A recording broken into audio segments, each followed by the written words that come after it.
जीवन हमें एक मौका देता है, इसलिए जब भी सही कॉलेज चुनने का समय आए तो सिर्फ मंगलायतन यूनिवर्सिटी आपके बेहतरीन भविष्य और सर्वांगीण विकास के लिए।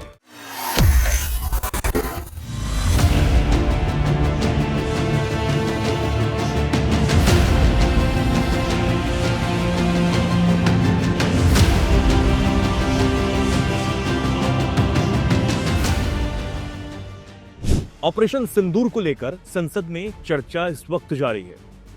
पक्ष और विपक्ष दोनों अपने तर्क रख रहे हैं। सरकार की तरफ से बताया जा रहा है कि आखिर ऑपरेशन सिंदूर में क्या कुछ हुआ था, कितना वो सफल रहा, और ये भी कि ये ऑपरेशन अभी भी बंद नहीं हुआ है, यानी कि आतंकियों के खात्मे तक ये ऑपरेशन सिंदूर जारी रहने वाला है।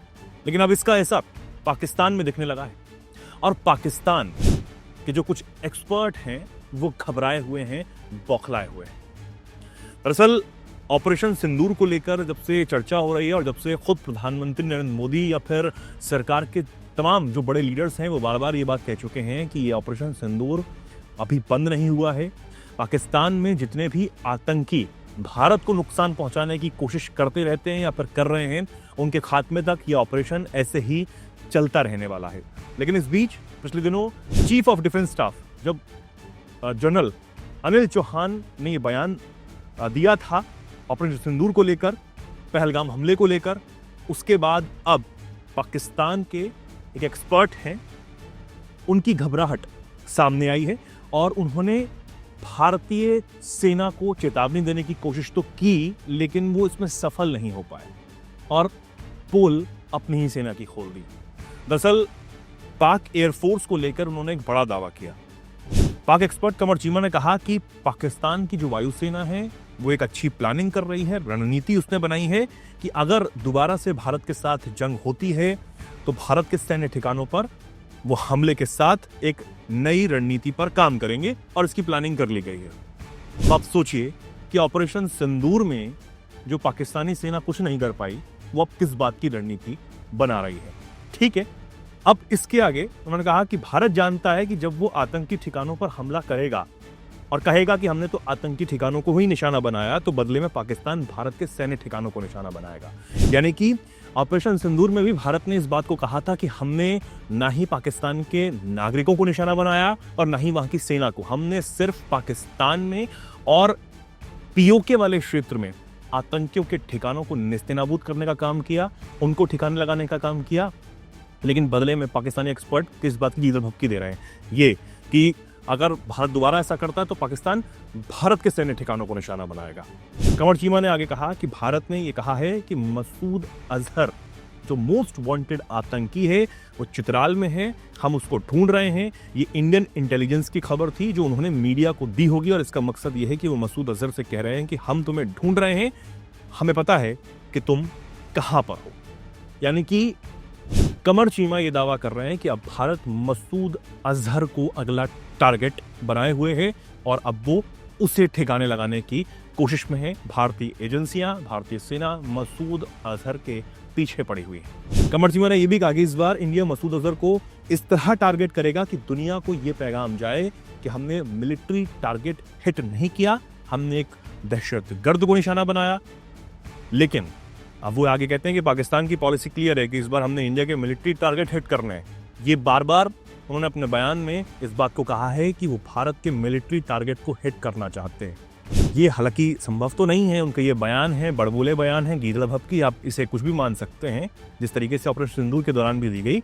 लेकिन हम सब जानते हैं कि ऑपरेशन सिंदूर में भारतीय सेना के पराक्रम और साहस ने पाकिस्तान की सेना को घुटने टेकने पर मजबूर कर दिया था और वहां के डीजीएमओ ने जिस तरह भारत के डीजीएमओ से गुहार लगाई कि सीजफायर कर लेना चाहिए, ये दिखाता है कि पाकिस्तान कितना ज्यादा परेशान था और कितना ज्यादा डरा हुआ था। लेकिन अब क्योंकि कीड़ल भपकियां उसको देनी है तो वो एक्सपर्ट जो हैं वो कैमरे के सामने इस तरह के बयान देते हुए नजर आते हैं। साथ ही उन्होंने कहा कि इस बार पाक एयरफोर्स ने एक पॉलिसी बनाकर रखी है और उसको अभी शेयर नहीं कर सकता हूं। अब क्या वो पाकिस्तानी एयरफोर्स की पॉलिसी है जो उस वक्त काम नहीं आई ऑपरेशन सिंदूर के वक्त, जो अब प्लानिंग की जा रही है, तो एक तरीके से चेताने की कोशिश जो है वो की गई है। अब ये जाने की सीरियस जो जनरल हैं अनिल चौहान, उन्होंने क्या कुछ कहा था। दरअसल उन्होंने एक डिफेंस सेमिनार में अपने संबोधन में कहा था कि ये समय है जब सेना को शस्त्र और शास्त्र दोनों का ज्ञान रखना जरूरी है। पाकिस्तान को और इसी के साथ पाक अधिकृत कश्मीर में छिपे जो आतंकी हैं उनके ठिकानों को ढूंढने के लिए भारत का जो ऑपरेशन सिंदूर है वो जारी है, और दूसरी तरफ से होने वाले किसी भी हमले को लेकर सेना हमेशा ही तैयार है और वो तत्पर है। यानी कि वही बात जो गृह मंत्री अमित शाह, प्रधानमंत्री नरेंद्र मोदी, रक्षा मंत्री राजनाथ सिंह सहित तमाम जो बड़े नेता हैं वो सीडीएस अनिल चौहान ने भी दोहराई और कहा कि ऑपरेशन सिंदूर आतंकियों के खात्मे तक जारी रहने वाला है। भारत को अगर कोई गलत नजर से देखता है, निशाना बनाने की कोशिश करता है, तो उसका अंजाम वही होगा जो ऑपरेशन सिंदूर के दौरान हुआ था और जो भयावह तस्वीरें सामने आई थी कि किस तरह हमारे वीर जवानों ने पाकिस्तान में आतंकी ठिकानों पर बमबारी की, बम बरसाया और उनको तबाह कर दिया। पूरी दुनिया ने इस बात को देखा था और पूरी दुनिया ने ये समझा कि भारतीय सेना की ताकत क्या है। अब जिस तरीके से कमरचीमा तमाम बातें कर रहे हों, तमाम कीड़ भपकियाँ दे रहे हों, उससे कोई फ़र्क नहीं पड़ता। लेकिन जिस तरह उन्होंने ये दावा किया कि पाकिस्तानी एयरफोर्स एक नई प्लानिंग जो है वो कर रही है, अब वो प्लानिंग क्या है, वो किस बात की प्लानिंग हो रही है, आतंकियों के बचाव में प्लानिंग हो रही है, ये एक बड़ी बात हो जाती है। क्योंकि पाकिस्तानी सेना के जवान जिस तरीके से आतंकियों के जनाजे में नज़र आए थे, वो भी तस्वीर पूरी दुनिया ने देखी थी। और ये सब जानते हैं कि चाहे टीआरएफ हो, लश्कर तैयबा हो, वो सारे ऑपरेट किस देश से होते हैं।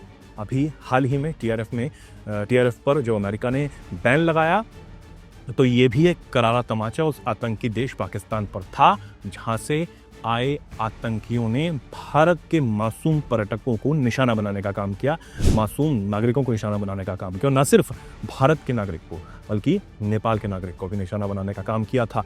अब इसके बाद कुछ भी गिदड़ भपकियां चल रही हों, लेकिन ऑपरेशन सिंदूर जारी है और आतंकी ठिकानों को तबाह करने तक, आतंकियों को कुचल देने तक ये जारी रहेगा। ये बार बार साफ कर दिया गया है।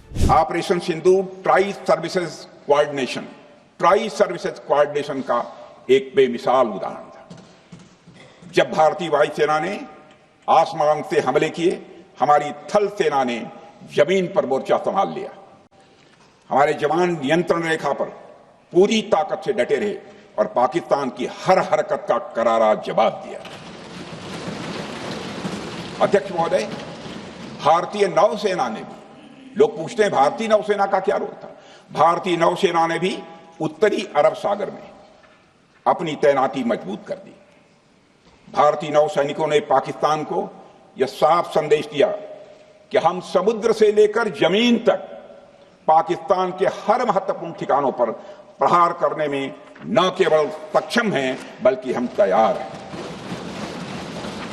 अध्यक्ष महोदय, इस ऑपरेशन का मकसद टेररिस्ट कैंप्स और उनके सपोर्टर्स को टारगेट करना, उन्हें नेस्त नाबूद करना था और यह साफ संदेश देना था कि भारत आतंकवाद के विरुद्ध जीरो टॉलरेंस रखता है। अब आप इस पर क्या सोचते हैं, क्या कुछ कहना चाहते हैं, कमेंट सेक्शन में लिखें और ऐसे ही जुड़े हुए देखते रहें दैनिक जागरण। नमस्कार।